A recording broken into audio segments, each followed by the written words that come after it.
Hi there, and welcome back to The Native Way. I'm Jessica Foote, and I'm excited to bring you our 7th episode. Today's topic is one that has had a major influence on real estate over the past few years, and it's the rise of remote work and how it's reshaped where and how people choose to live. The shift towards remote work has been one of the most significant drivers of change in the real estate market since the onset of the pandemic. According to NAR economists and industry experts, more people are now prioritizing home offices, flexible spaces, and larger homes, especially in suburban and rural areas. In this episode, we're going to dive into how this trend has impacted the market for both buyers and sellers and how agents can stay ahead of the curve. So let's start with the buyer perspective.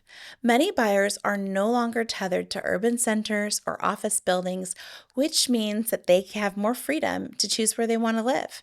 This has led to a surge in demand for homes in suburban and rural areas, places where you can have a little bit more space, outdoor areas, and an overall quiet lifestyle. It's important to note that proximity to a city may not be crucial to buyers anymore. They're focused on finding properties that offer better quality of life and space to accommodate their remote work setup. From the seller's perspective, if you're selling a home with a designated office space or even a space that could be converted into one, that's a huge selling point right now, even still. You should highlight any areas of your home that would work well as an office or flexible workspace.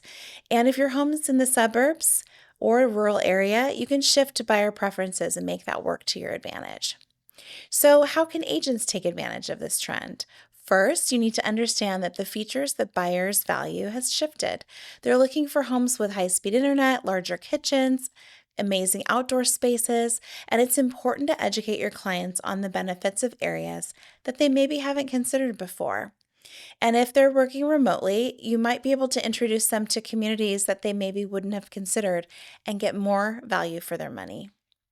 So, another key consideration is that remote work has also opened the door for second home markets to thrive. So, people who previously had to commute into big cities are now purchasing in second home remote areas where they can spend more time during the week working remotely.